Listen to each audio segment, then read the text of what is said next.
सबैलाई हार्दिक नमस्कार। म भजन गायक निश्चल सिलवाल सदाको झैँ आज पनि यहाँको माझमा हाम्रो समूह, हाम्रो टिम भद्रकाली सामुदायिक विकास समाज सहित भद्रकाली गुरुकुल, भद्रकाली राम भजन, भद्रकाली खैँजडी भजन, भद्रकाली आमा समूह आज हामी सबै कास्की पोखरा हेम्जाबाट जोडिएका छौँ भने मानव सेवा आश्रम को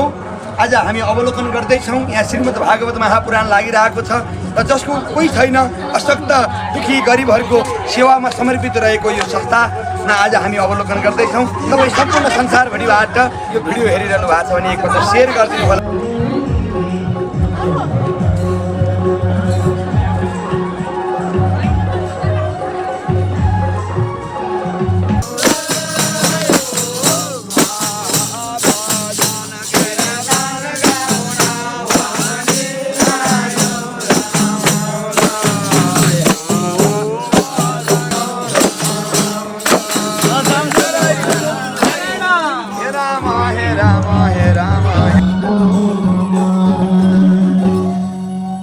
धेरै धन्यवाद छ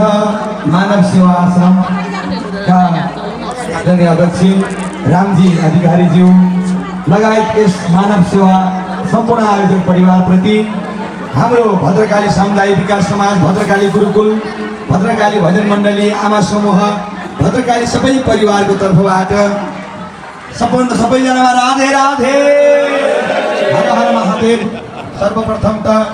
विराजमान रहनुभएका गुरुदेव मैले धेरै मोबाइलबाट पहिला देखिरहेको थिएँ, आज प्रत्यक्ष दर्शन पाएँ। कमल नयन गौतम गुरुदेवको चरण कमलमा हार्दिक नमन व्यक्त गर्दै सम्पूर्ण यस यज्ञमा वरण हुनुभएका सम्पूर्ण ब्राह्मण, सम्पूर्ण भक्तजनमा राधे राधे। म भजन गायक निश्चल सिलवाल अब भजन प्रस्तुत गर्न चाहन्छु। सिद्धिदाता गणेश की, महेश्वर की, आदिशक्ति की भवानी की, गौ माता की, पृथ्वी माता की, गंगा नारायण भगवान की, सत्यनारायण भगवान की, समस्त तेजस्वी देवता की, समस्त प्राणी माता की, नारायण राम राम राम राम जय गुरु गणेश।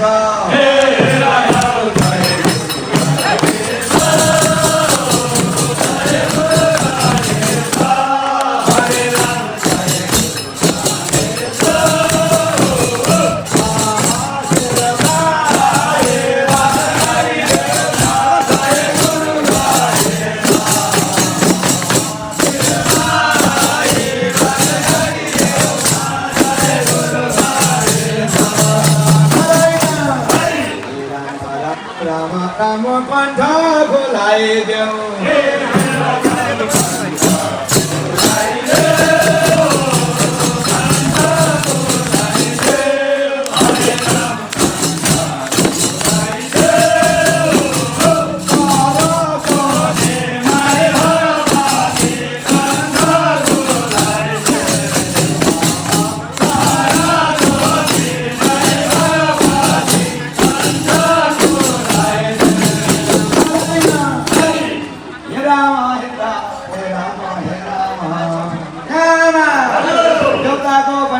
गर्भदेखि जन्म भयो, दानवहरूको पनि तिम्रै गर्भदेखि जन्म भयो, सम्पूर्ण यो चराचर जगतका प्राणीहरू पनि नारायण राम राम राम तिम्रै अधीनमा।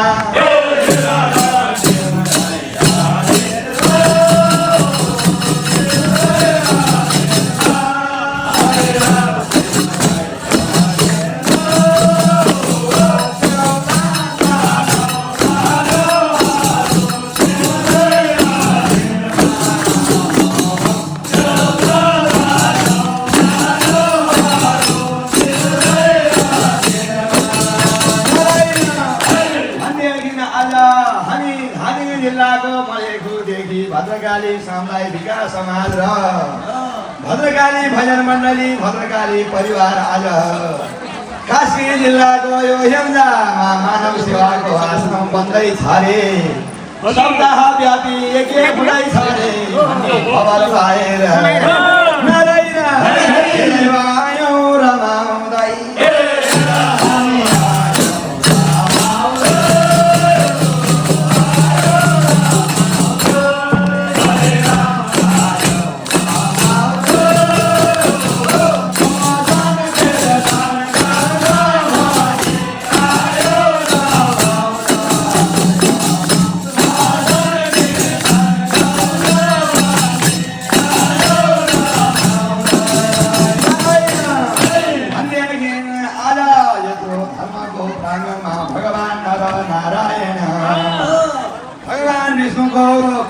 ज्ञानले भरिएको भागवतको श्रवण गर्न पायौँ हामीले धेरै थोरै भए पनि हामीले दान गर्न पनि पायौँ राम राम राम कत्रो भाग्यले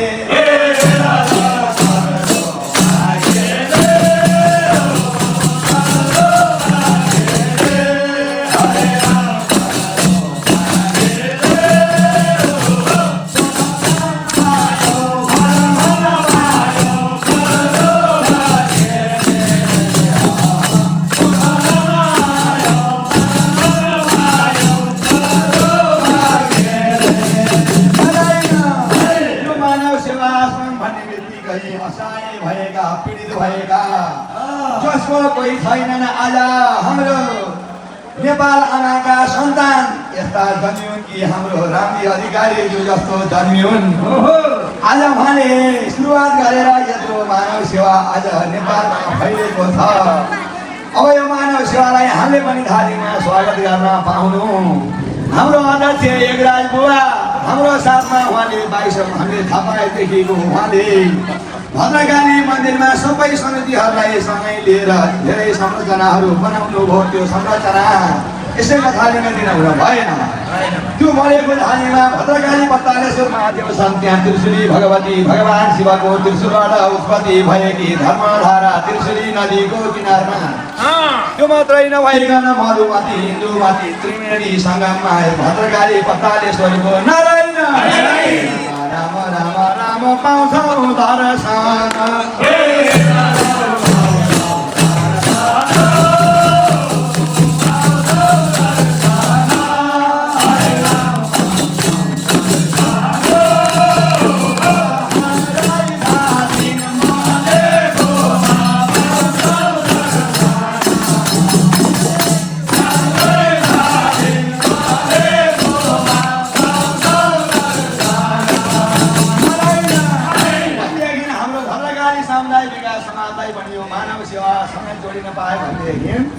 हाम्रो ठाउँमा पनि यस्तै संरचनाहरू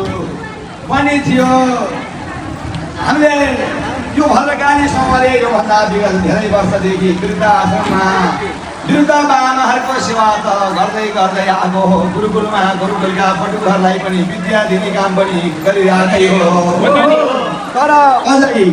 दिगो भएर जाओस् हाम्रो मलेको भद्रकालीको नाम विश्वले चिनुन् मानव सेवा आश्रमको फाइलमा हाम्रो मलेखुको भद्रकालीको नाम पनि अवश्य अनि निवेदन जानकारी सहित नारायण राम राम राम हाम्रो अनुरोध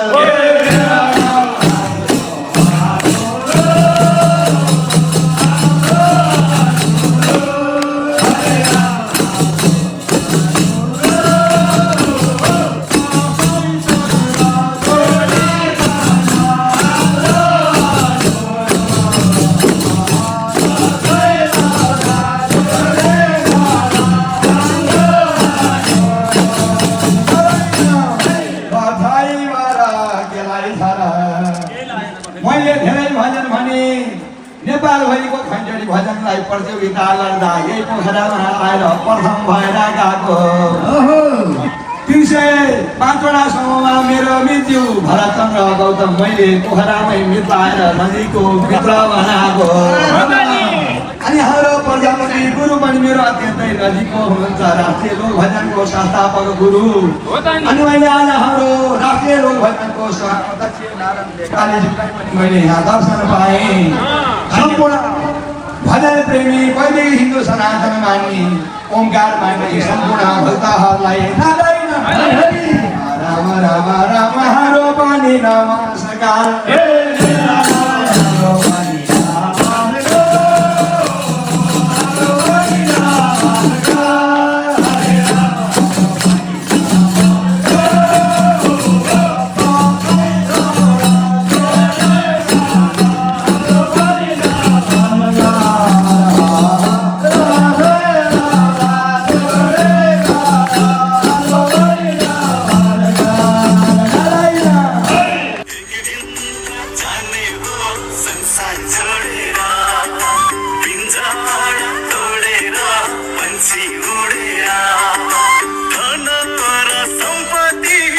हार्दम नमस्कार हजुर। नारायण हजुर, जय मानव सेवा हाम्रो हजुर। यस कास्की जिल्लामा यो मानव सेवा हजुरहरूले सञ्चालन गर्नुभएको छ आश्रमले। यहाँ कति जति मानवहरूलाई ल्याएर सेवा प्रदान गरिरहनु भएको छ र यहाँ के छ यो केही बताइदिनुहोस् न हजुरले। विशेष रूपमा हाम्रो मानव सेवा आश्रम हेम्जा शाखामा 170 जना हाम्रो जीवित भगवान नारायण बुवाहरू यहाँ आश्रय लिइरहनु भएको छ। हाम्रो आश्रमको गरिरहेको छ आजको मितिमा, जसका कोही छैनन्, जसका केही छैन, जो सडक पेटीमा खानाको र एक कपडाको अभावमा अशक्त रहेका बुवा आमालाई हामी यहाँ ल्याएर उहाँहरूलाई भोजन, खाना, नाना, छाना र स्वास्थ्यको शिक्षा प्रगति गराउँछौँ। आज हामीसँग 170 जना यहाँ बुवाहरू हुनुहुन्छ भने 90 जनाभन्दा बढी आमा दिदी बहिनीहरू बाबु नानी छोरे पाटन पोखराको भाडा गरिरहेका छौँ। यो भवन सम्पन्न भइसकेपछि उहाँहरूलाई पनि हामी ल्याएर 300 जनाभन्दा बढी बुवा आमालाई हामी यहाँ आश्रय दिन सोचिरहेका छौँ। सही मानिस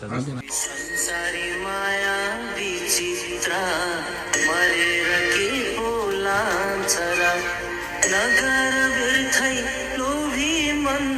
छोडेर जान्छ बिर्थैको धन आखिर एक पेट खानु छ हाँसी खुसी जिउनु छ अधर्म कहिले नसोच्नु। जय मानव सेवा विशेष गरी मानव सेवा आश्रम जसको कोही छैन, जसको केही छैन, जो खाना नाना छानाको अभावले सडक पेटी अनि सार्वजनिक स्थलहरूमा जो बस्नको लागि बाध्य अनि विवश हुनुहुन्छ उहाँहरूलाई नै संरक्षण दिँदै आइरहेका छौँ। र विशेष गरी मानव सेवा आश्रम हाम्रो मुख्य कार्यालय हेटौडाबाट 2069 साल भाद्र 13 गतेबाट सुरुवात भएको अहिले यो मानवताको दियो अहिले 7 प्रदेशको 21 जिल्लाको 33वटा सेवा केन्द्रमा सञ्चालनमा आएको छ भनेदेखि सम्पूर्ण शाखाहरू 33वटै सेवा केन्द्रमा गर्दै गर्दा 2095 जना जतिले आमा बुवाहरूले गरिमा बढाइरहनु भएको छ भने विभिन्न कारणले सडक पेटीमा नै गर्भवती भएर आश्रमै जन्म लिनुभएको बाबु नानीहरू 160 जना हुनुहुन्छ। र बाल शाखा भनेर हाम्रो गोर्खा हेटौडा र रूपन्देही जिल्लामा बाल शाखा रहेको छ र 33वटै जिल्लामा मानव सेवा आश्रम सञ्चालनमा रहेको छ।